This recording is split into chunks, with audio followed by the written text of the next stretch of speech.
"Sweetheart, this is a platinum-level firm. We don't offer charity consultations." Graham Wexler stopped at the foot of the staircase and looked at her with open mockery. Alana Mercer deliberately rested her portfolio flat across her lap and lifted her eyes to meet his without blinking. "I only want the meeting I was promised, Mr. Wexler. Let me be clear with you." He stepped closer, his voice turning colder. "People like you keep convincing themselves they belong in places like this. You don't, and you never will." Wexler watched her carefully, waiting for some sign that the words had wounded her. "I've been sitting here for 3 hours," Alana said, as silence settled over the lobby. "That was more than enough time for me to make my decision." "And what decision would that be?" Graham asked. Alana smoothed the front of her blazer and held his gaze. What Graham Wexler did not know was that the woman he had just spent 3 hours disrespecting had a $500 million contract inside the portfolio resting on her lap, with his firm's name on it. Before continuing, comment where in the world you're watching from, and make sure to subscribe, because the next story is one you won't want to miss. The building had been designed to make people feel small. Alana Mercer knew it the moment she stepped through the revolving doors. The marble floors stretched before her like a frozen lake, cold, pale, polished, and seemingly endless. The ceiling towered several stories above her. The artwork hanging on the walls probably cost more than most people's homes. Every detail, from the orchids arranged perfectly at the reception desk to the soft jazz drifting through invisible speakers, whispered the same message. "You don't belong here." Alana had heard that whisper her entire life. She had stopped flinching at it a long time ago. Her heels clicked steadily across the lobby floor as she approached the reception desk. She had arrived only slightly later than her scheduled appointment after being caught in heavy city traffic, something she had already accepted, because Alana Mercer did not waste energy on circumstances she could not control. She had built a $500 million empire on that principle. The reception desk sat in the center of the lobby almost like a throne. Behind it stood a woman in a perfectly tailored blazer, somewhere in her 30s, with blonde hair pulled back so tightly it looked uncomfortable. Her name, badge read Vanessa Cole, head of client relations. She wore the kind of smile that involved only the movement of her mouth. "Good morning," Alana said. "Alana Mercer. I have an appointment with Mr. Wexler." Vanessa lowered her eyes to the appointment book. One manicured finger traveled down the page until it stopped beside Alana's name. Something changed in Vanessa's expression. It was subtle and fast, almost like a door quietly closing behind someone's eyes. "Of course," Vanessa said. "He's just finishing something. Please have a seat." Alana held her gaze for one extra second. Not long enough to be rude, just long enough to let Vanessa know she had noticed. Then she turned and walked toward the waiting area. 4 white leather chairs surrounded a low glass table. Alana selected the chair facing the room, rested her slim leather portfolio across her knees, and sat down. The lobby moved around her like a slow river. A man in a gray suit crossed the floor while speaking into his phone. 2 junior associates, wearing nearly identical navy blazers, stepped out of an elevator, laughing together. A courier delivered an envelope and disappeared through the revolving doors. Alana did not reach for her phone. She did not repeatedly cross her legs or tap her fingers against the portfolio. She simply watched. She had learned years ago that the way a person waited told others almost everything about who they were, and she had no intention of giving Graham Wexler's lobby anything it could use against her. After a while, Vanessa appeared from a side corridor, carrying a stack of folders beneath one arm. She glanced toward Alana while passing. "He won't be much longer," she said without stopping. "I won't be much longer." Not an apology, not an explanation. A dismissal disguised as reassurance. Alana watched her walk away. She placed one hand flat against the top of her portfolio. Steady, unhurried. The leather felt smooth beneath her palm. Inside that folder were documents Vanessa had no idea existed. Documents the man upstairs had no idea were sitting just a short distance from his reception desk. The thought settled inside Alana like a warm coal. Take your time, she thought. Take all the time you need. The jazz overhead shifted into something softer. One of the junior associates from earlier reappeared, glanced briefly at Alana, the way someone might glance at a piece of furniture, then disappeared through a side door. Alana slowly exhaled through her nose. She thought about the meeting she had come here for. 13 years of work. Her first company, built from nothing, inside a studio apartment. Her second, sold for enough money to make people finally start returning her calls. Her third and fourth ventures leveraged into Mercer Capital Group. 11 corporations. Hundreds of millions of dollars under management. A contract that had required weeks of preparation. And she was still sitting in a waiting room chair. She looked toward the lobby clock. Its second hand moved with quiet, indifferent precision. Alana had given Graham Wexler exactly what he had asked for. Her time, her patience, and the benefit of every possible doubt. What he did not know was that she had been keeping count. She straightened her back and continued waiting. Then, a man entered the lobby. Alana noticed him immediately. He was somewhere in his 50s, with silver hair swept neatly away from a broad forehead. His charcoal suit had clearly been tailored rather than purchased off a rack. He carried nothing. No briefcase, no portfolio, no folder. Only himself and the effortless confidence of a man accustomed to moving through rooms as though they already belonged to him.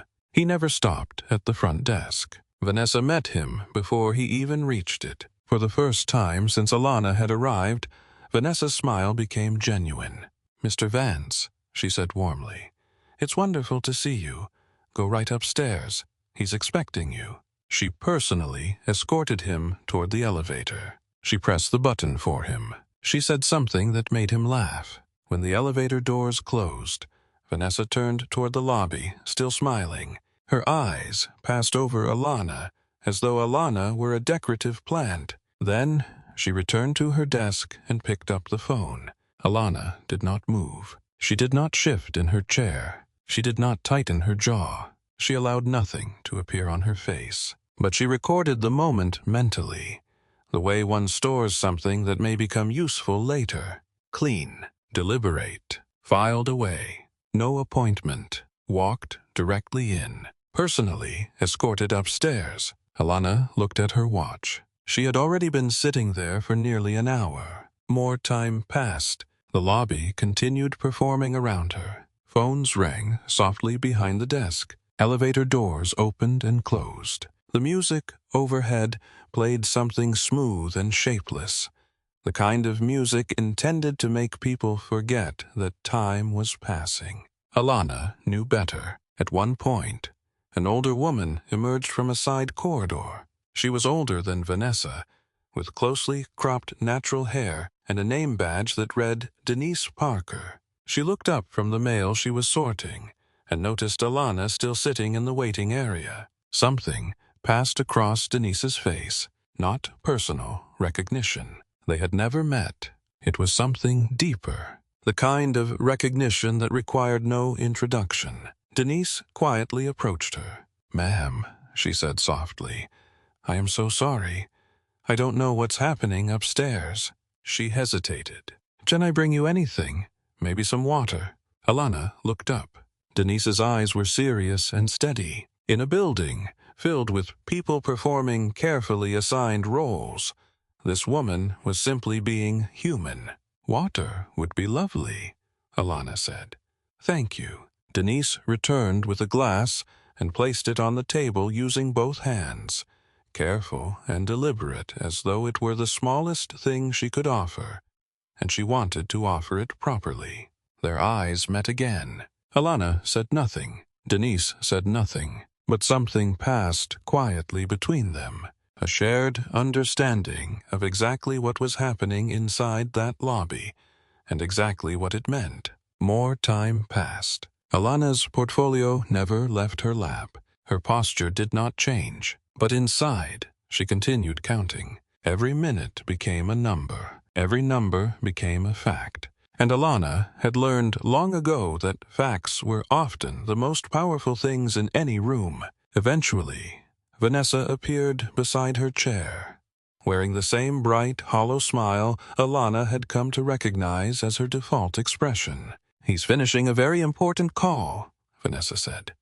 "Just a little longer." Alana looked at her evenly. "Thank you, Vanessa." Vanessa walked away. Alana glanced down at her watch again. She thought about the documents inside her portfolio. She thought about the weeks of preparation that had led to this meeting. She thought about every lobby she had ever sat in, every room that had made her wait, every man who had mistaken patience for weakness. It never was. Eventually, laughter drifted down from somewhere above. Alana looked up. Graham Wexler III was descending the marble staircase accompanied by 2 other men. All 3 were talking. All 3 were smiling. Graham was tall and broad-shouldered, dressed in a navy suit with a carefully folded pocket square. He carried himself like someone who had never been forced to wait for anything in his life. At the bottom of the stairs, his eyes moved across the lobby and stopped on Alana. For half a second, his expression flickered. A brief flash of confusion, like someone who had entered a room and discovered an object he could not remember leaving there. He recovered quickly. He crossed the lobby with one hand already extended and a smile already assembled. "Ms. Mercer, is it?" he said. "Sorry about the wait. Come on upstairs."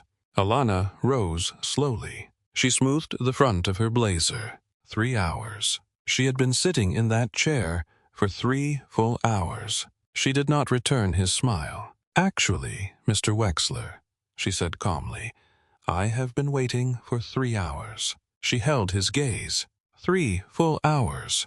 Graham blinked. Then he laughed. A short, casual sound that dismissed her words as little more than a minor inconvenience.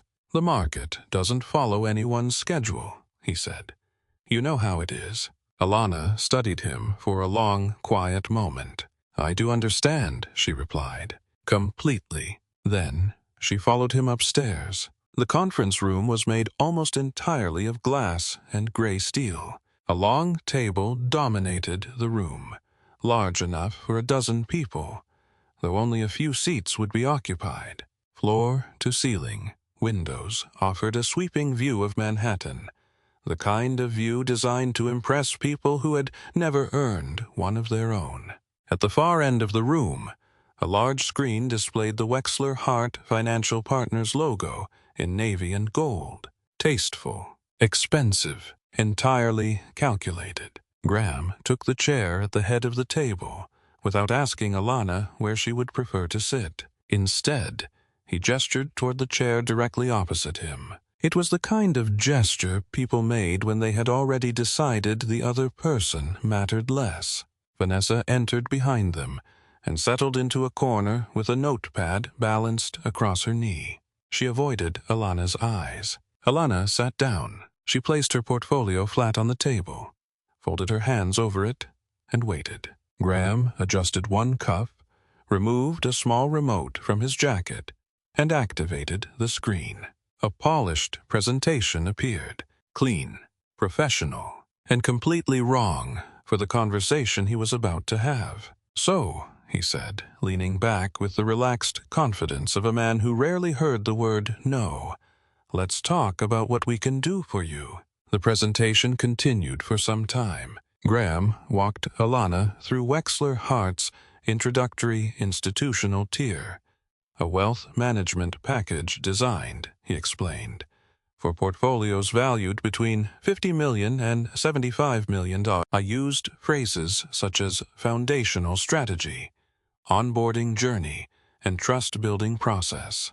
I displayed pie charts, projected returns, a gradual timeline that assumed the woman sitting across from him was beginning at the very first step.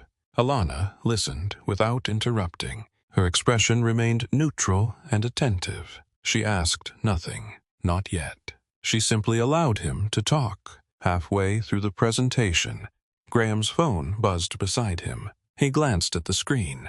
Without looking at Alana, he raised one finger in her direction and answered. Yeah. A pause. No. Tell them to hold the position. He rotated slightly in his chair, turning one shoulder away from her. No, not the full amount. Half. I'll explain later. I ended the call without acknowledging that Alana was still sitting across the table. Then he continued the presentation. Alana remained completely still. Graham moved through projected growth models, each of them conservative, and built around a client cautiously testing the waters for the first time. I explained the models the way a teacher might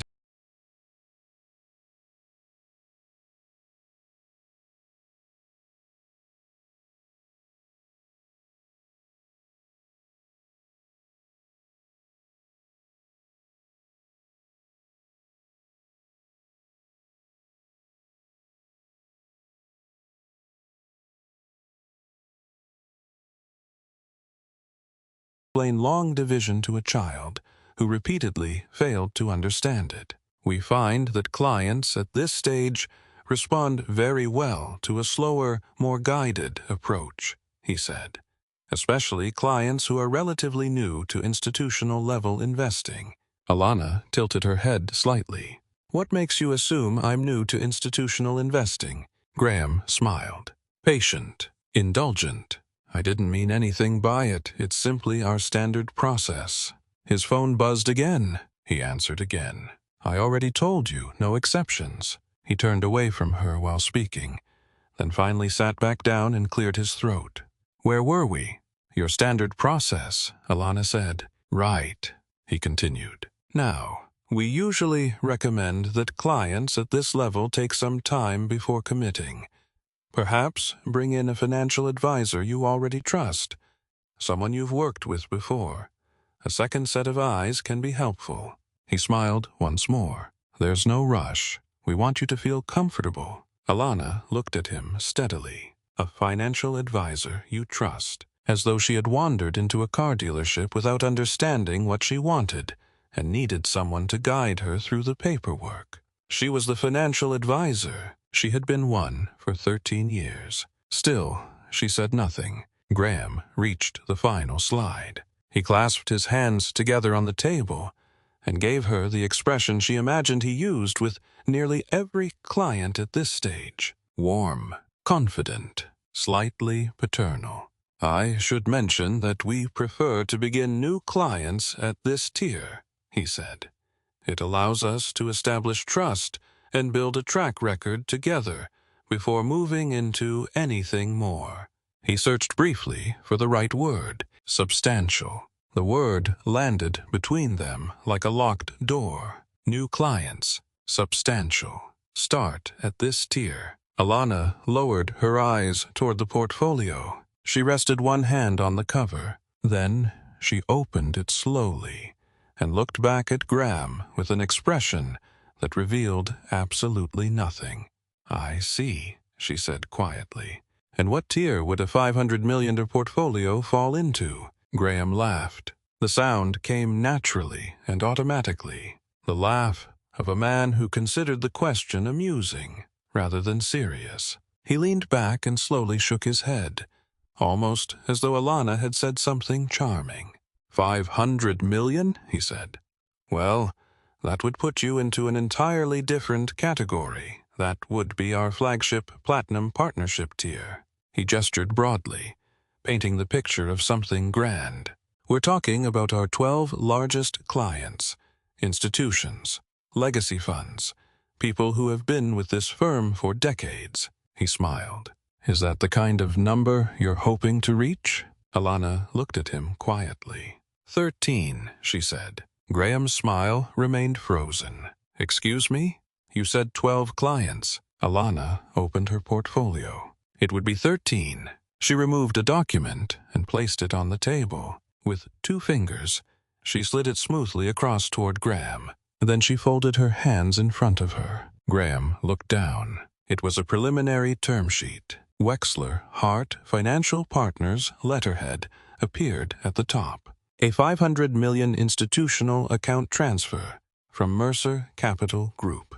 Prepared weeks earlier. Reviewed and initialed by Wexler Hart's own compliance department. The smile disappeared from Graham's face, the way water disappears down a drain. Slowly at first, then completely. His eyes traveled across the page. Once, then again.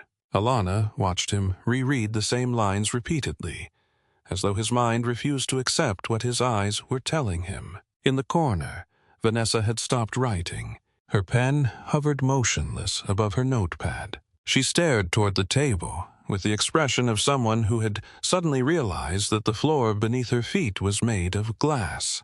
Graham carefully lowered the document. Then he looked at Alana, and he did what men like.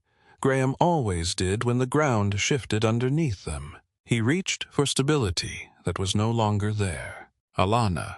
He spread his hands across the table, warm, familiar, almost friendly, as though they were long-time acquaintances who had simply gotten off to an unfortunate start.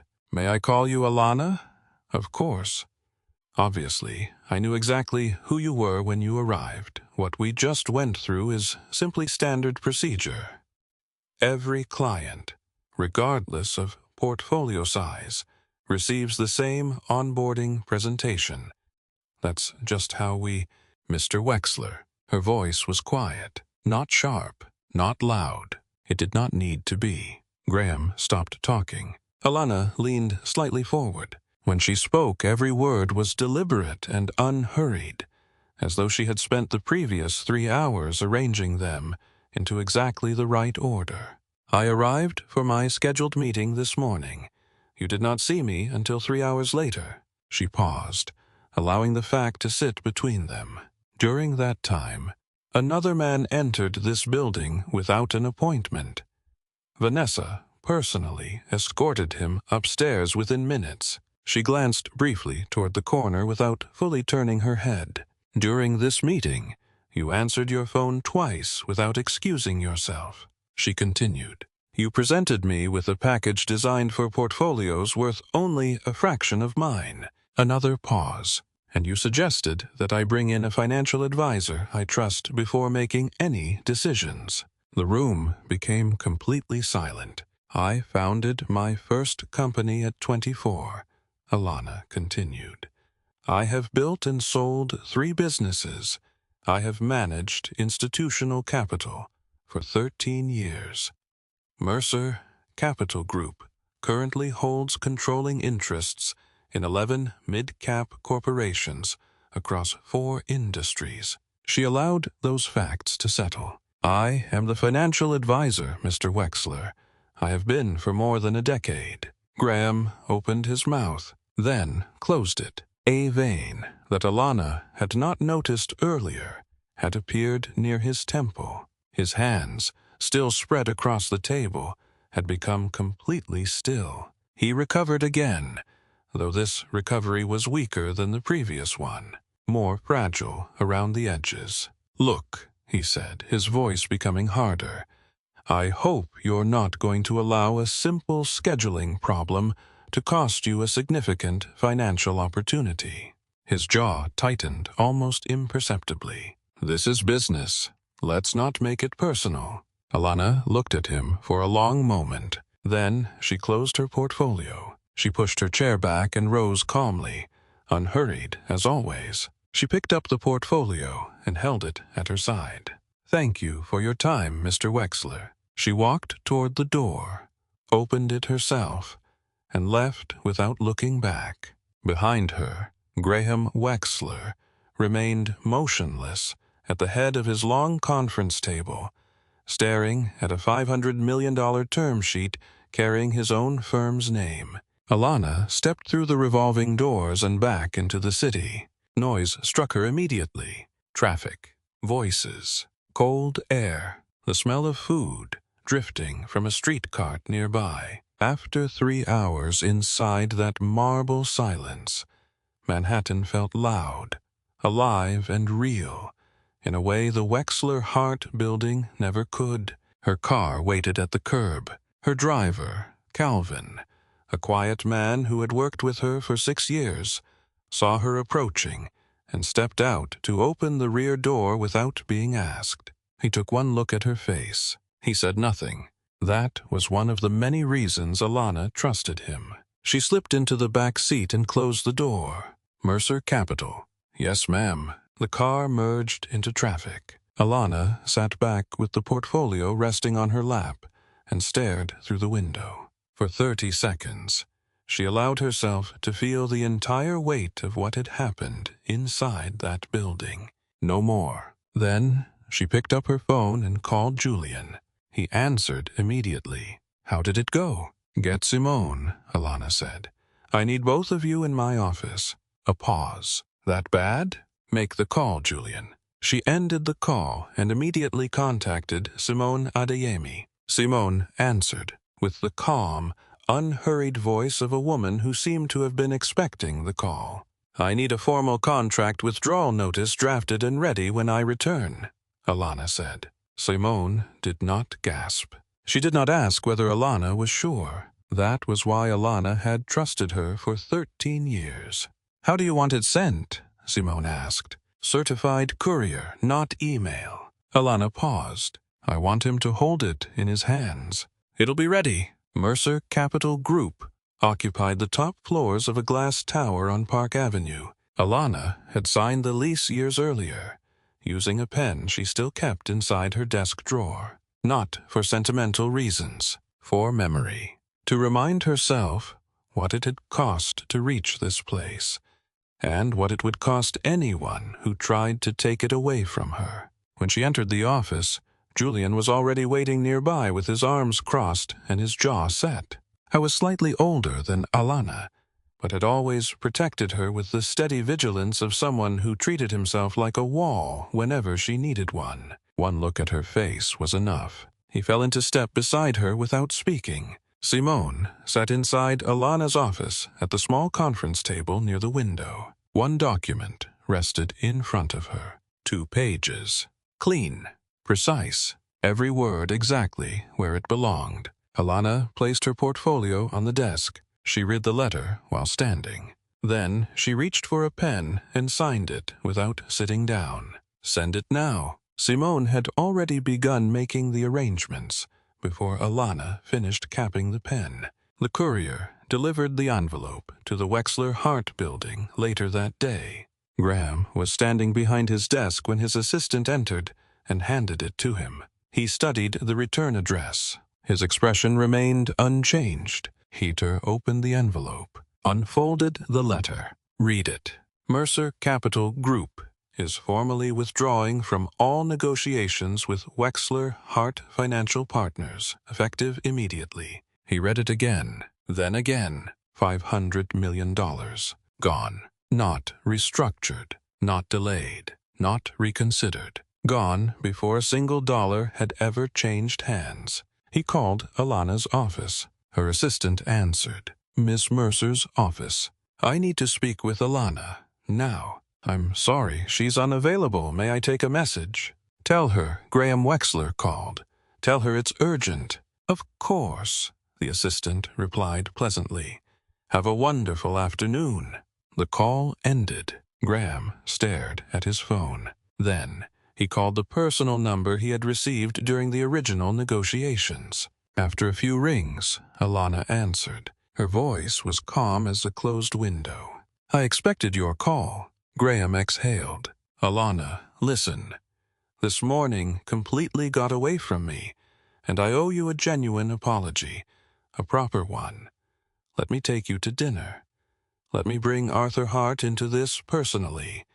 We can renegotiate the entire structure, whatever you need. Mr. Wexler. He stopped. I didn't withdraw because I was offended, Alana said. There was no anger in her voice, no heat, only the calm certainty of someone reading facts from a page. I withdrew because you showed me exactly how your firm behaves when it believes no one important is watching. A brief pause. That was the only data point I needed. The line went dead. Graham remained standing beside his desk with the phone pressed to his ear, listening to silence. Then his expression changed. The embarrassment faded. Something quieter replaced it. Something considerably more dangerous. He lowered the phone and reached for his contact list. Graham Wexler did not sleep well that night. By the following morning, he was already at his desk before most of the building had come alive. He sat in his leather chair with his contact list open and began making calls. I did not shout. He did not openly threaten anyone. I was far too intelligent for that. He simply talked. Just something I wanted to flag. He told the first contact, a fund manager who had worked with Mercer Capital for several years. I've been hearing some things coming out of that firm, some instability in the portfolio structure. Nothing confirmed, obviously, but you know how these things go. He paused, long enough to let the seed take root. The founder is talented. I'll give her that. Young, though, 37. And sometimes I think the youth shows, if I'm being candid. Another pause. She made a very emotional decision recently. Destroyed a significant partnership over what I would describe as a bruised ego. He chuckled. Easy. Conversational. The sound of one friend quietly confiding in another. Just something to keep in mind going forward. He ended the call and moved to the next name. By the time he stopped, he had contacted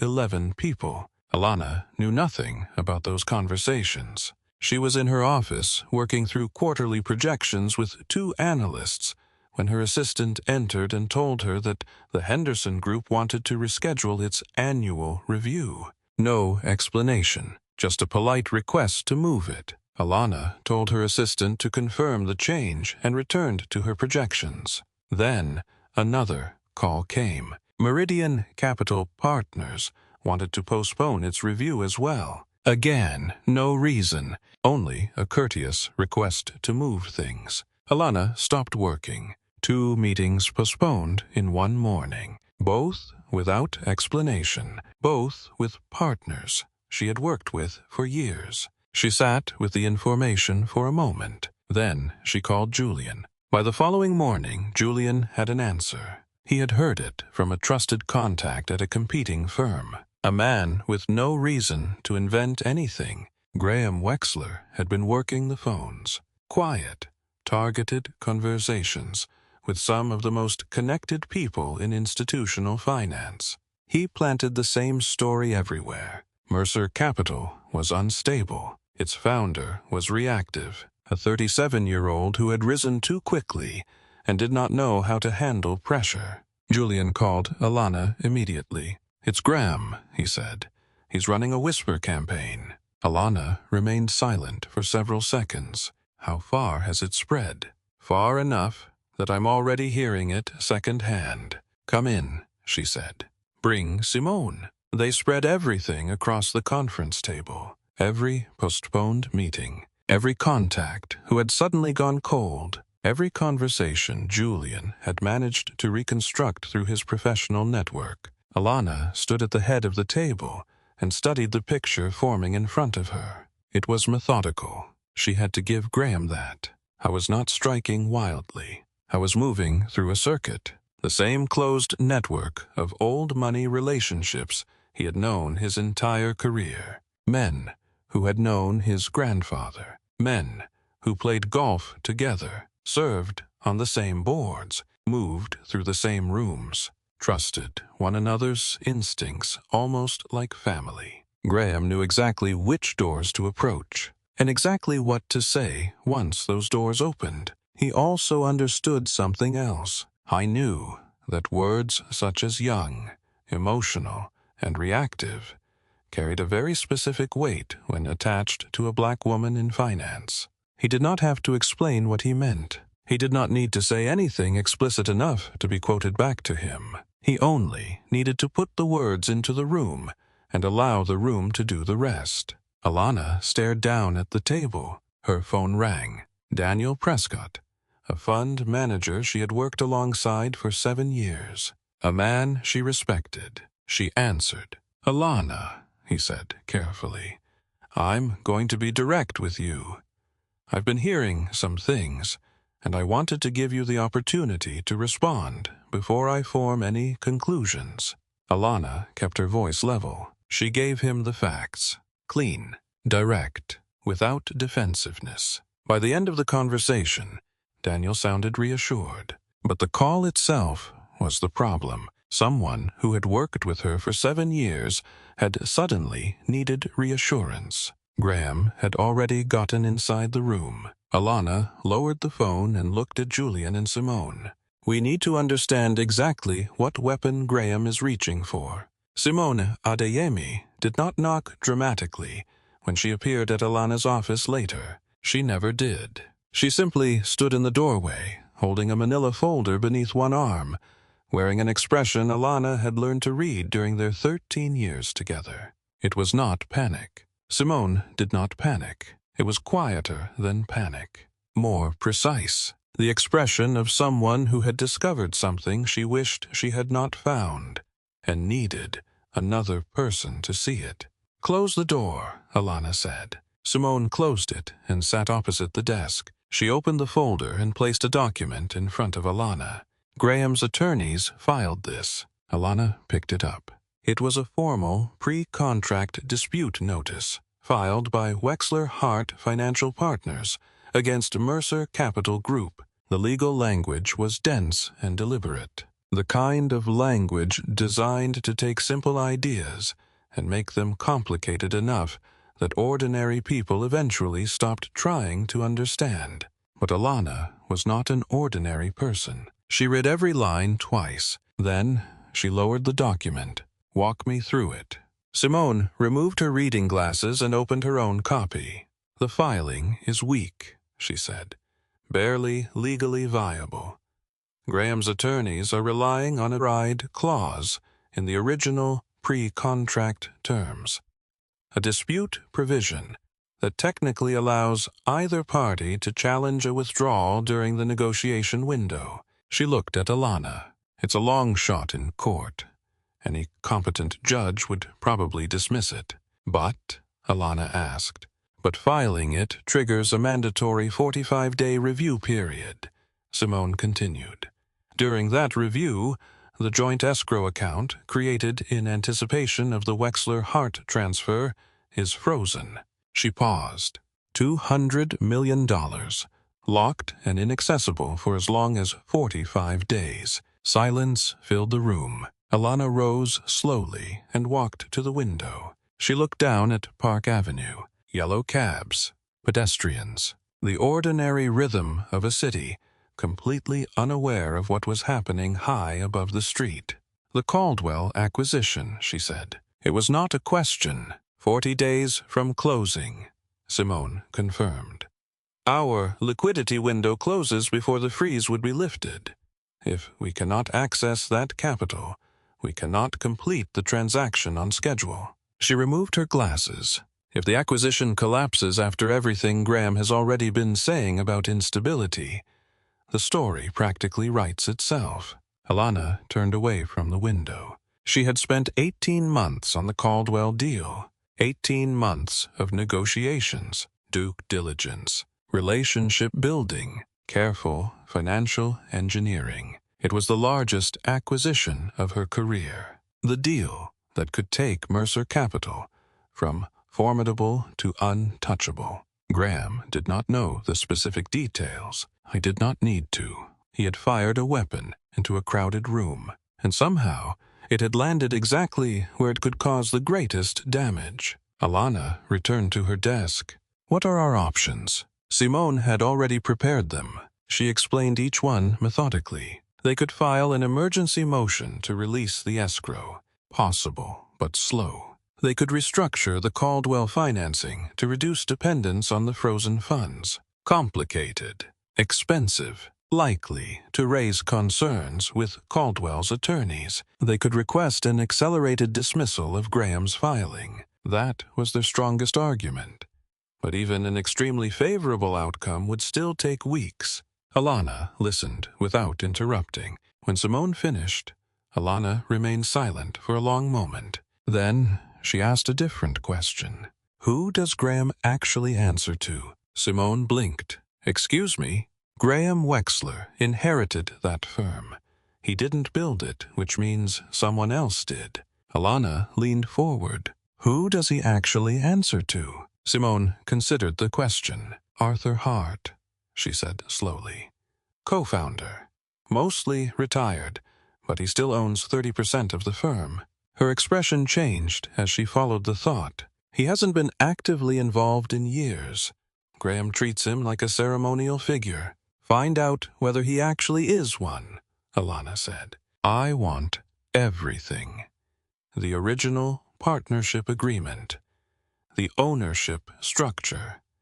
Every clause in the founding documents." Simone nodded and gathered the folder. At the doorway, she stopped. "And if Hart is more than a figurehead?" Alana looked at her steadily. "Then Graham just made the worst mistake of his life." Simone worked through the weekend. By the beginning of the next week, she sat across from Alana and Julian at the conference table, with 3 carefully organized stacks of documents.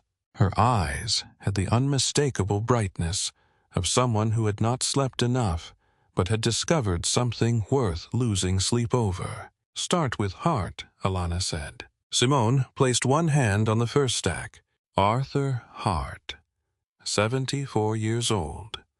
Co-founded Wexler Hart with Graham's grandfather, Leonard Wexler Sr. They built the firm from a 2-man operation into one of the most respected wealth management houses on the East Coast. She continued. Hart retired from day-to-day operations several years ago. Graham became CEO soon afterward. Since Hart has had almost no public involvement with the company. "Almost?" Julian asked. Simone looked at him. "Almost." She slid a document toward Alana. "The original partnership agreement. Still legally active. Never amended. Never superseded." She pointed toward a clause in the document. "Under this agreement, Arthur Hart retains full veto power over any legal action taken in the company's name above a defined financial threshold." Her finger moved toward the relevant figure. "Graham's filing against us exceeds that threshold by a significant margin."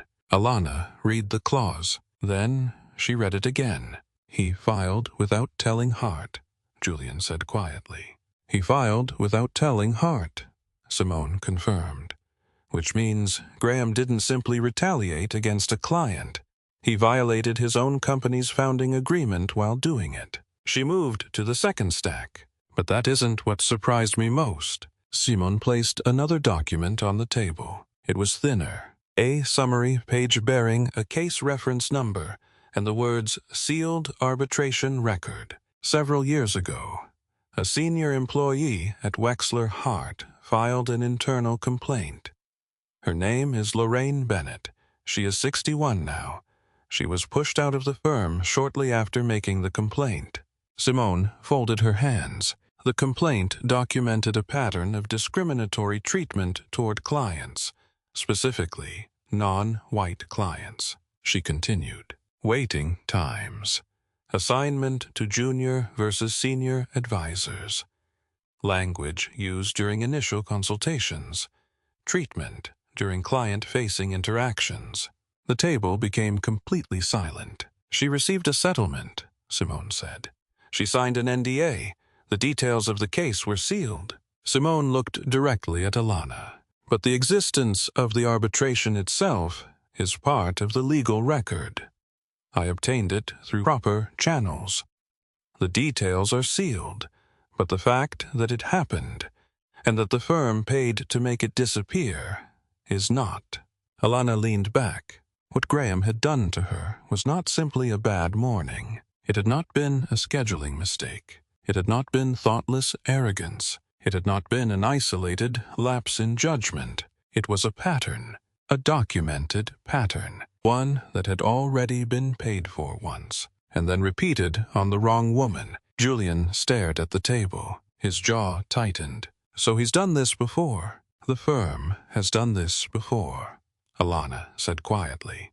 Graham simply kept the tradition alive. She stood, straightened her jacket. Get me Arthur Hart's address. Arthur Hart lived in a brownstone in Greenwich, Connecticut, on a quiet street lined with mature oak trees. Alana drove herself. No Julian, no Simone. This was not a legal confrontation. It was a conversation between two people who understood what it meant to build something. Hart answered his own door. I was tall, though age had softened him slightly. White hair, a cardigan over a collared shirt. He looked like someone's grandfather. Alana thought he also looked like a man who had spent most of his 74 years comfortable and largely unchallenged. He recognized her name immediately and invited her inside. They sat in his study. Books covered nearly every wall. A fire had burned down to low orange coals. Alana had not brought attorneys. She brought no theatrics. She simply placed two documents on the coffee table, Graham's unauthorized legal filing and the clause from the original partnership agreement. Then she explained exactly what had happened, clearly, calmly. Hart listened without interrupting. He picked up the filing. Read it. Then read the partnership clause. Finally, he placed both papers on the table. For a long moment, he said nothing. Alana stood. I thought you should know. Nothing more. She thanked him and let herself out. She drove back toward Manhattan without turning on the radio. She watched the Connecticut trees slowly give way to highways, and she waited.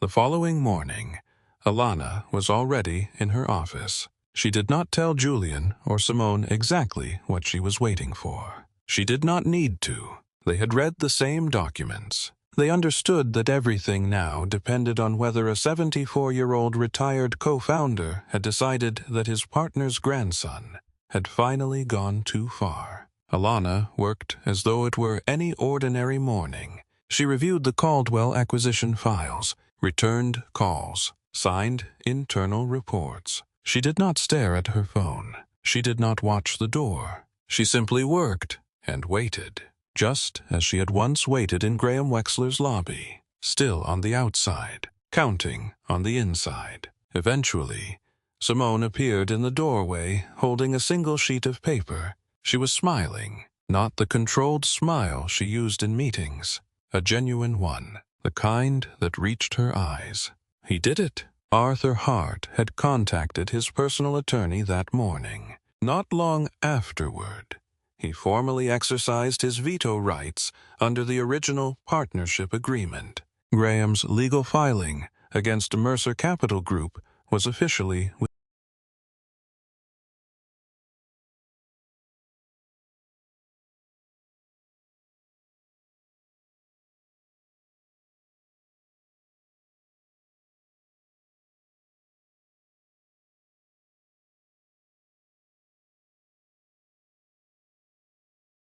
withdrawn. The mandatory review was canceled. The escrow freeze disappeared. $200 million became accessible again. Simone placed the confirmation document on Alana's desk. Alana read it once, then laid it flat and pressed both palms against the paper. A quiet, private gesture lasting only a second. Then she straightened and reached for her phone. She called the Caldwell acquisition team first. The timeline remained intact. The closing would proceed as planned. There was a brief silence on the other end. Then, a relieved breath. Then, the kind of professional gratitude people expressed when a crisis vanished moments before becoming real. Alana called Julian. "It's done." She heard him exhale slowly. Heart pulled it. Heart pulled it. A pause. "Graham is going to lose his mind." "I expect so," Alana said. "Let him." Graham learned what had happened through his attorney. The conversation was brief because there was nothing to strategize about. The veto was absolute. The filing was dead. There was no legal mechanism for overriding the rights granted to a founding partner. Under the old agreement, Graham had apparently never bothered to study carefully enough. I immediately called Arthur Hart. Hart answered after several rings. "You had no right to go around me," Graham said. His voice was controlled. "Barely. That filing was a legitimate legal action taken in the firm's best interest. It was legal action taken without my knowledge or authorization," Hart replied. His voice remained even. "Against a client, using the firm's name in direct violation of our agreement." A short silence. "Clean this up, Graham." "Arthur, this woman walked away from $500 million. Clean it up." Hart ended the call. Graham stared at the wall of his office for a long time. Soon, the story began moving quietly through the Wexler-Hart building, the way stories always moved through enclosed spaces. Fast, quiet, in every direction at once. The hallway whispers carried a different kind of energy now. Graham Wexler had been overruled. A retired man in a cardigan had reached back into the company and dismantled something his 39-year-old CEO had put into motion. The same whisper network Graham had activated against Alana now began carrying different questions. Questions about Graham, his judgment, his competence, whether the man running Wexler-Hart actually understood what he was doing. Alana heard about the shift through Julian, who heard about it through his contacts. She registered it without comment. That evening, she allowed herself one small thing she rarely permitted before a job was finished. Julian brought a bottle of red wine into her office. He sat across from Alana and Simone as the city darkened beyond the windows. For a few minutes, the three of them simply breathed. Julian lifted his glass. Simone gave one of her rare, genuine smiles. Alana raised hers. She took a single sip, then set the glass down and looked toward the skyline with the quiet, watchful expression of someone who had just reached one summit and could already see another, waiting beyond it. She did not believe the fight was finished. She was right. Alana's phone rang early one morning. She was already awake, sitting at the small desk in her bedroom with coffee nearby, and the Caldwell acquisition documents spread in front of her. Sleep had been arriving in fragments recently, a few hours at a time. That was normal when something significant was in motion. She had learned to work with it rather than fight it. She looked at the screen. "Julian," she answered. "What happened?" "Pull up the journal," he said. His voice was tight in a way she had not heard since the escrow freeze. Financial section. Top story. Alana opened her laptop. The headline appeared before Julian finished speaking. Mercer Capital's $500 million move. Bold strategy or a young founder's gamble. Alana read the article from beginning to end without stopping. Then she read it again. It was not openly a hit piece. That was precisely what made it sophisticated and deeply intentional. There were no direct accusations. No named sources making statements false enough to be easily challenged. The entire article was built from implications, each technically deniable, each carefully aimed. It cited sources close to the situation who suggested Mercer Capital's withdrawal from a major financial partnership reflected volatility in the company's investment strategy. It questioned whether Alana's unconventional decision-making had begun causing concern among institutional partners, and repeatedly, in paragraph after paragraph, it emphasized that Alana was 37 years old. 37, 37, 37. Each reference carefully placed beside language involving risk, uncertainty, or impulsiveness, as though her age itself were the story, as though 13 years of building companies could somehow be reframed as inexperience by a journalist who had never built anything at all. Nothing in the article was clearly false enough to challenge in court. Everything in it had been designed to create doubt. Graham Wexler had not thrown a punch. He had simply opened a door and allowed the draft to do his work. Alana closed the laptop. By later that morning, her assistant had already recorded 11 incoming calls. Several institutional partners, board members from companies in which Mercer Capital held controlling interests, a financial news outlet requesting comment, other contacts Alana had not spoken to in months, but who had apparently read the article and suddenly needed to know what was happening. Alana answered none of them. She sat behind her desk, and for the first time since her meeting at Wexler Hart, she allowed herself to feel the full weight of what was happening, not the financial damage. She could calculate that. Something else. The bone-deep exhaustion of being a black woman in an industry that needed only the smallest whisper of doubt before people began asking whether she truly deserved the position she occupied. She had been answering that question since she was 24. In pitch rooms, board rooms, lobbies, waiting chairs, glass-walled conference rooms, every place where someone had looked at her and quietly decided she needed more time, more guidance, more proof. She was 37 years old. She had built 4 companies, built an empire from nothing. And now, a man who had inherited everything he possessed was using a national publication to suggest that perhaps she was not ready. Later, her assistant knocked gently and opened the door.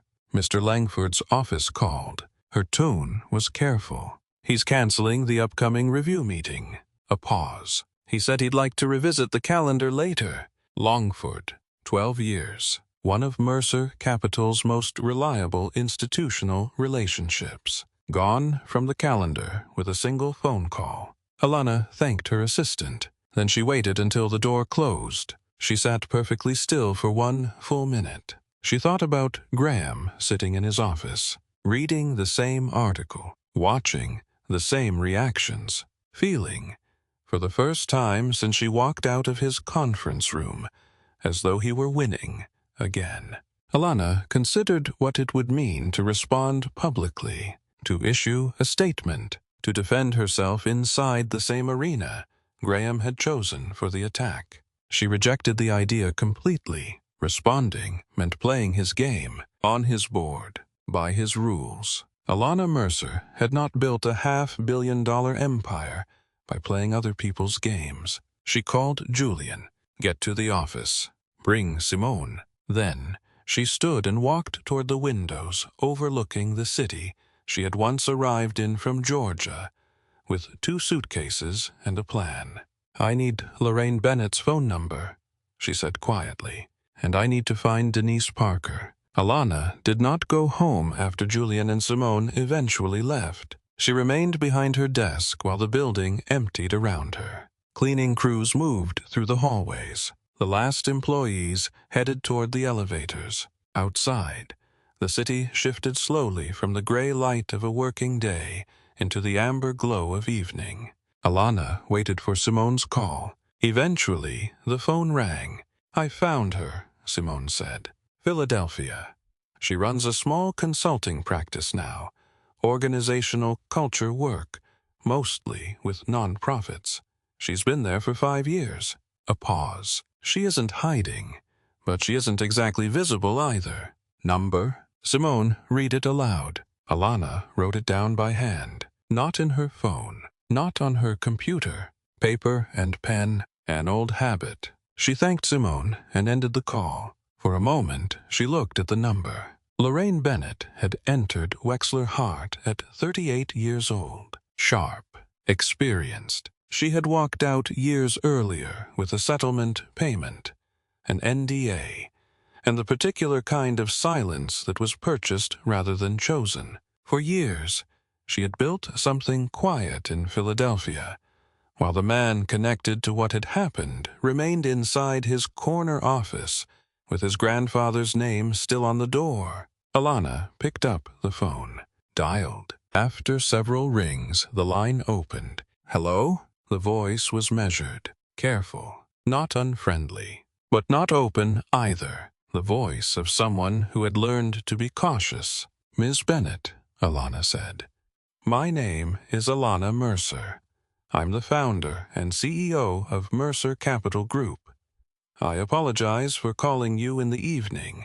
I received your number through a colleague, and I promise I won't take more of your time than necessary." Silence. "I'm listening," Lorraine said. Alana told her everything. She did not soften it. She did not rush. She described the lobby, the 3-hour wait, the introductory investment pitch, her decision to walk away. She explained the whisper campaign, the legal filing, Arthur Hart's veto. She told Lorraine about the article that had emphasized her age again and again, as though it were a warning label. Then she explained that she had found the existence of the arbitration case, not its sealed contents, only the fact that a complaint had existed, the fact that money had changed hands, the fact that the pattern had a history. Lorraine remained silent. When Alana finished, the silence lasted so long that she briefly checked the phone screen to make sure the call remained connected. "Ms. Bennett," Alana said carefully, "I am not asking you to violate your NDA. I would never ask you to do that." She paused. "I'm asking something different. There is an investigative journalist working for a respected national publication. She is examining patterns of discrimination throughout institutional wealth management, industry-wide, not just one company." Alana kept her tone even. "I'm asking whether you would be willing to speak with her on the record about your broader professional experience, what you observed, what happened to you in the industry. Nothing touching the terms of your settlement." Another long silence. Then Lorraine asked one question. Her voice was very quiet. "Does he still work there?" Something tightened inside Alana's chest. "Yes," she said, "he does." The silence that followed felt different, heavier. Alana recognized it. The concentrated quiet of a person who had waited years for a door to open and was now deciding whether she was ready to walk through it. "When do you need me?" Lorraine asked. Alana slowly exhaled. "A journalist named Marisol Vega will contact you soon. She is thorough and she is fair. You decide what you share and what you don't. That never changes." "All right. Thank you," Alana said. "I mean that." "Miss Mercer?" Lorraine's voice had softened slightly, opened, almost like a window after a long winter. "Thank you for calling me." Alana ended the call and remained seated quietly for a moment in the empty office. Then she called Simone, gave her Marisol Vega's contact information, and provided a full briefing. Simone asked no unnecessary questions. She never did. When the call ended, Alana looked at the notepad. Beneath Lorraine's number, she wrote 2 words, Denise Parker. She would call her next. When Alana arrived at her office the following morning, a message from Julian was already waiting. A phone number and 3 words, found Denise Parker. Alana did not ask how. Julian had his methods. They had rarely failed her. She stared at the number. She remembered the woman who had crossed the lobby carrying a glass of water and placed it down with both hands, as though it were the only dignified gesture she could offer. A tiny act inside a cold building, the kind of thing almost everyone would forget. Alana never had. She dialed. The phone rang twice. "Hello?" Denise sounded cautious immediately, the voice of someone who had learned that unexpected calls rarely brought good news. "Miss Parker," Alana said. "My name is Alana Mercer. I don't know whether you remember me." "I remember you," Denise said immediately. A pause. "You were the woman sitting in the lobby a few weeks ago." "That's right. I was the woman you brought water to." Another pause. "Yes? I'm calling because I need to speak with you," Alana said. "And I want to be completely honest about why before I say anything else." "You don't owe me anything. You don't owe me this conversation. If you want to hang up now, I understand completely, and I will never call again." Silence. "I'm still here," Denise said. Alana explained the situation without overwhelming her. The whisper campaign, the legal action, the newspaper article. She explained that respected investigative journalist Marisol Vega was developing a carefully documented story about patterns of discrimination within institutional wealth management. Not a revenge piece, not a takedown, a story based on evidence, first-hand accounts, careful fact-checking, the kind of journalism that could survive scrutiny. "I'm not asking you to do anything that puts you at risk," Alana said carefully. "I'm asking whether you have first-hand observations about the way clients were treated in that lobby. What you saw, what you noticed over time." The line became very quiet. "Miss Mercer," Denise finally said. Her voice had changed, still careful, but something beneath it had shifted, like a locked drawer had been nudged slightly open. "Can I ask you something first?" "Of course. Are you doing this because of what happened to you specifically?" A pause. "Or is this about something bigger?" Alana considered the question carefully. It deserved a serious answer. "Both," she said. "What happened to me was real, and it was wrong. But I've worked in this industry for 13 years, and I know it wasn't only me, and it wasn't only that morning." She paused. "I think you know that too." The silence afterward lasted long enough for Alana to stand and walk toward the window. She did not fill it. Some silences needed room. Finally, Denise spoke again, slower this time, more deliberately. "I've kept a journal." Alana said nothing. "For 6 years." Denise hesitated. "I started because nobody believes you." She stopped, then tried again.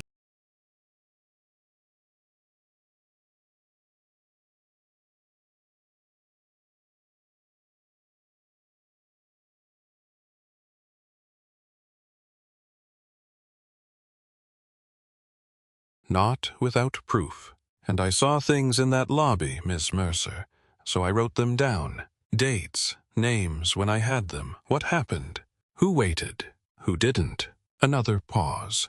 "Who got the elevator, and who got the chair?" Alana closed her eyes for 1 second. 6 years, she said quietly. 6 years, Denise confirmed. Dozens of entries. Alana turned away from the window. "Denise, I want you to understand something. Whatever you decide, whether you share that journal or not, what you did for me in that lobby mattered. The water mattered. You seeing me mattered." Her voice remained steady. "But I'm not going to pressure you. This decision has to be yours, completely." "I need the weekend," Denise said. "Take it," Alana answered immediately. "Call me when you've decided. Whatever your answer is, I will respect it." "All right." Then Denise spoke almost in a whisper. "I'm glad you called." Alana lowered the phone. When she turned, Julian was standing in the doorway. He had entered during the conversation and remained silent, understanding enough from the half he had heard. "She has a journal," Alana said. 6 years of documented entries. She looked at him steadily. If she shares it, this is over for him. Denise called before their agreed check-in. Alana was already sitting at her kitchen table with coffee nearby, fully dressed, her notepad open. She answered immediately. "I'll talk to her," Denise said. No introduction, no hesitation, the voice of someone who had spent the weekend deciding and had finally finished. "Are you sure?" Alana asked. "I've been sure for days," Denise said quietly. "I just needed time to stop being afraid." Something warm and solid moved through Alana's chest. "I'm going to connect you with Marisol Vega. She'll contact you shortly. You control everything. What you share, what you don't, how much you say. That never changes." "I know," Denise said. "I trust you." Alana thanked her, ended the call, and immediately contacted Marisol. Soon afterward, Denise Parker and Marisol Vega were speaking directly. Alana knew because Marisol sent her a short message after the conversation had begun.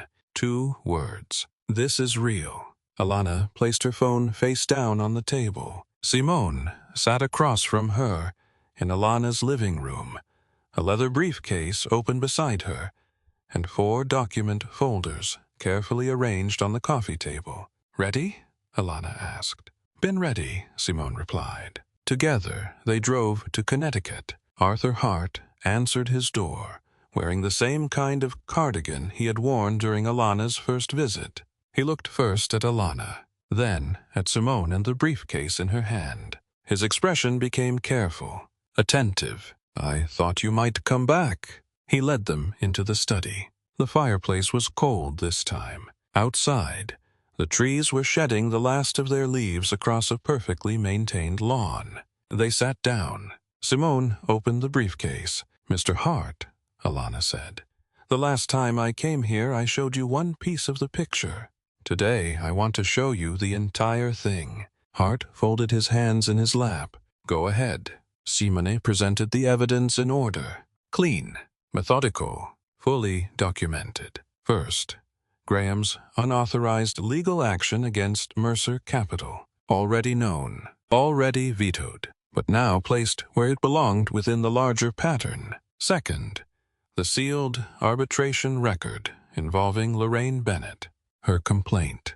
The documented concerns surrounding discriminatory treatment of clients. The settlement the company had paid to resolve the matter. Simone placed the arbitration summary on the table without commentary. The document spoke for itself. Third, Denise Parker. 6 years of dated journal entries, handwritten, precise, specific. Hart leaned forward and picked up the summary Simone had prepared. A condensed account of the most clearly documented incidents, with names and dates preserved. He read several pages without lifting his eyes. Fourth, the planted newspaper article. The timeline. The records Marisol's team had obtained, showing connections between Graham's office and the journalist responsible for the earlier piece. The sequence of events that transformed retaliation from an accusation into something supported by a paper trail. Simon placed each document before Hart quietly. Then she allowed him to read. Alana said nothing. She sat with her hands resting in her lap and watched Arthur Hart read about the company he had built. He remained silent for a long time. His face did not collapse. It did not visibly break. It simply became still. The stillness of a man confronting the distance between what he believed something was and what it had actually become. Finally, he looked up. Was there a compliance memo? His voice remained even, internal. Did Graham ever acknowledge any of these concerns in writing? Simone reached into the briefcase one last time. She placed a single document on the table. An internal Wexler-Hart compliance memorandum from several years earlier, addressed directly to Graham Wexler III. It detailed a formal review involving concerns about equity in client service. At the bottom of the page was Graham's signature, his own handwriting, proof that he had read and received the memorandum. I had known. Years earlier, I had read it, signed it, and done nothing. Hart stared at the signature for a long time. The room remained silent, except for wind moving through the trees outside. Then Arthur Hart lifted his eyes. He looked directly at Alana, not with guilt, not with apology, but with the clear, unwavering expression of someone who had made a decision and would not reverse it. "I'll speak with Marisol Vega." The investigative article went live early one morning. Alana was awake before publication. She had known it was coming and had told no one beyond Julian and Simone. She sat at her kitchen table in the darkness with coffee and her phone, waiting for the notification. When it appeared, she opened the article. Inside Wexler Hart, a pattern of bias that cost the firm $500 million and more. She read the entire piece without stopping. Every word she had spoken to Marisol was there, precise, unaltered, exactly as she had intended. Lorraine Bennett's account was measured, specific, and devastating because of how plainly it was presented. Denise's documented observations stretched across several paragraphs, like a ledger of everything the firm had spent years pretending was not happening. The unauthorized legal filing, the retaliatory media campaign, the timeline connecting Graham's office to the earlier journalist, and near the end of the article, a statement from Arthur Hart. The pattern documented in this report is deeply concerning and inconsistent with the principles on which this firm was founded. The Wexler Hart Board is initiating an immediate internal review of all relevant practices and personnel decisions. Alana placed the phone face down. She closed her eyes for several seconds. Then she picked it up again and sent the same 2 words to Julian and Simone. "It's live." Within hours, the financial community had read the story. 2 of Wexler Hart's platinum-tier clients, large institutional funds with their own governance boards and diversity mandates, contacted the company requesting urgent meetings. Neither call was social. Both meant exactly what they sounded like. Soon, Graham Wexler discovered that calls from his personal phone were no longer being answered. The public relations firm that had represented him for years sent a brief email explaining that it was reviewing its contractual obligations before issuing any statements on his behalf. Alana did not watch the collapse in real time. She spent the day at home with Julian and Simone. There was no celebration, no wine, no ceremony. The 3 of them simply sat together and waited for the next business day.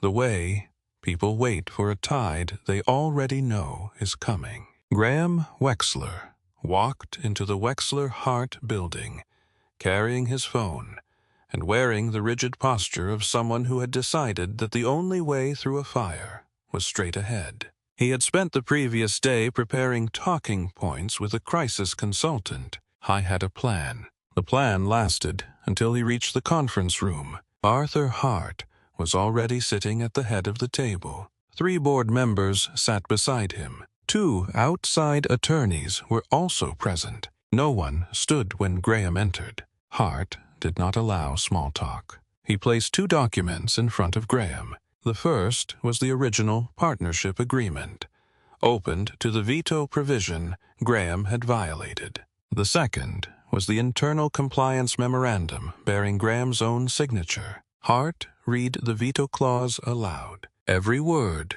Then he read Graham's signed acknowledgement from the compliance memorandum. Every word of that, too. Graham attempted to interrupt twice. Both times Hart raised one hand, a small, quiet gesture, and Graham stopped. When Hart finished, he placed the documents flat on the table. "You initiated legal action against a client using this company's name without my knowledge or authorization," he said. His voice contained no visible anger. "You were informed of discriminatory client service practices years ago. You signed the memorandum. Nothing changed." Hart paused. "And then you planted a story in the financial press to retaliate against the same client your firm had already mistreated." Graham opened his mouth. "We're done talking," Hart said. Graham Wexler III was suspended from all executive responsibilities, effective immediately, pending a full board review. One of the outside attorneys slid a document across the table. An envelope for Graham's access card rested beside it. Graham stared at both items. Then he looked at the men and women seated around the table. None of them met his eyes. He surrendered his access card. Soon afterward, his suspension became public. 2 Platinum Tire clients formally withdrew a combined $340 million from Wexler Hart's management. The company's assets under management fell by nearly 20%. Graham Wexler, 39 years old, walked out of the building, carrying nothing except his phone and the silence of people who had once called themselves his friends but no longer answered. A few days after the investigative article appeared, Alana was in her office, reviewing the Caldwell acquisition closing documents. Weeks of uncertainty had finally been compressed into a stack of papers requiring her signature. Her assistant knocked and entered wearing an expression carefully balanced between surprise and professionalism.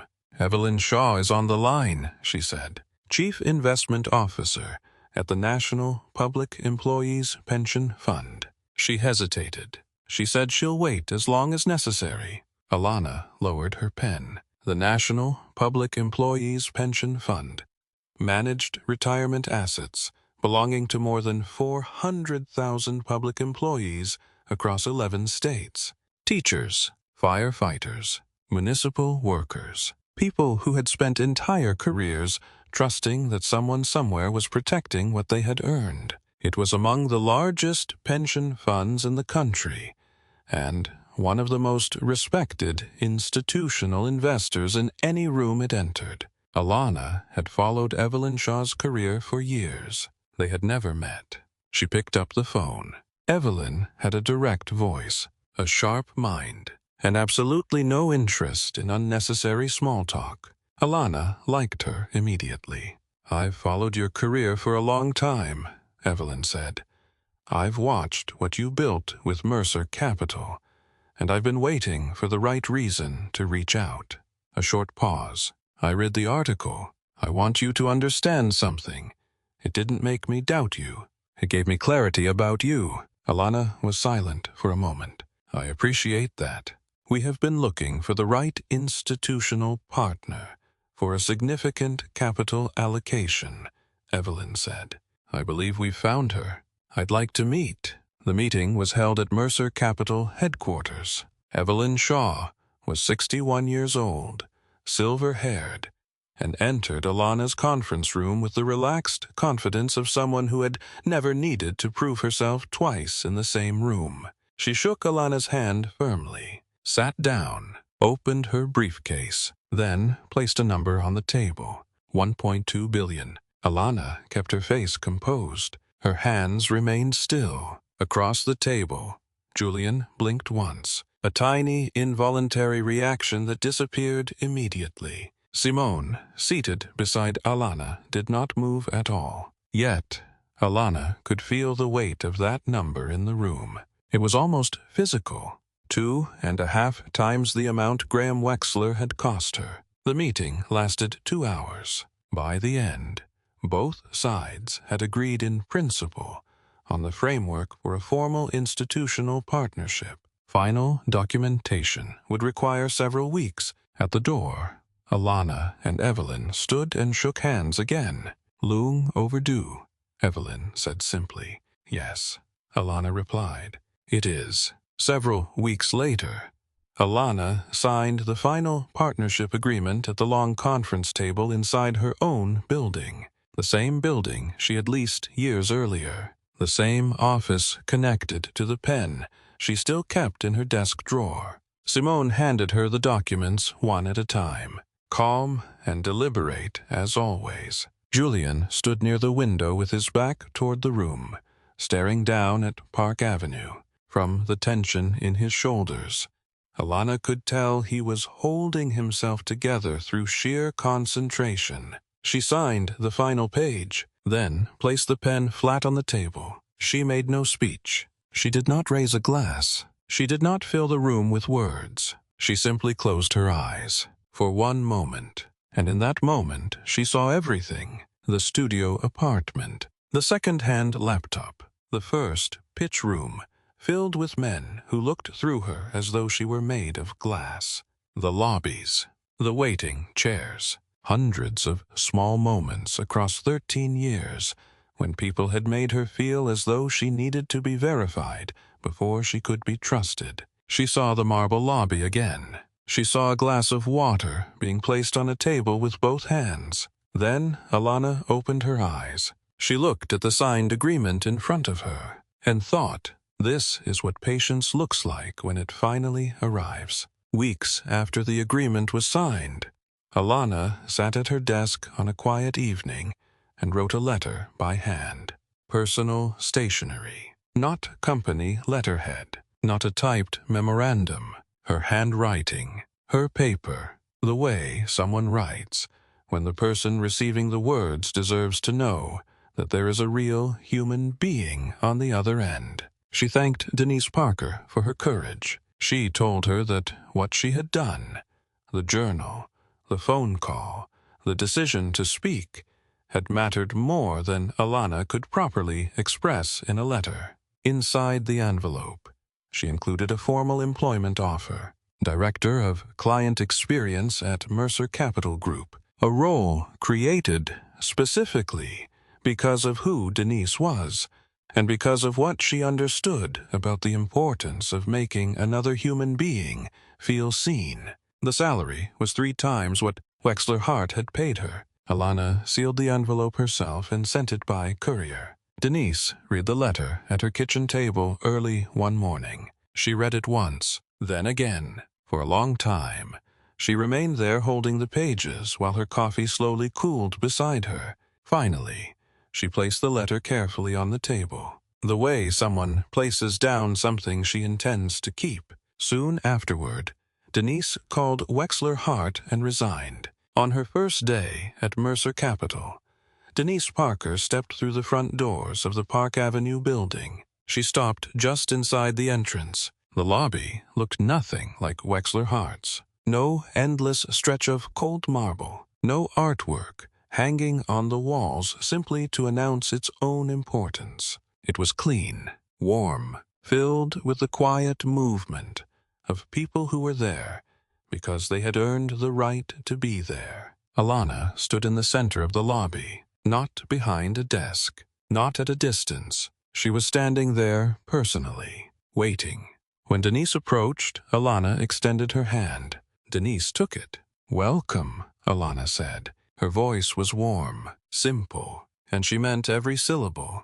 "There's no waiting here. If you enjoyed this story, leave a like to support my channel and subscribe so you don't miss the next one. On the screen, I've selected 2 special stories just for you.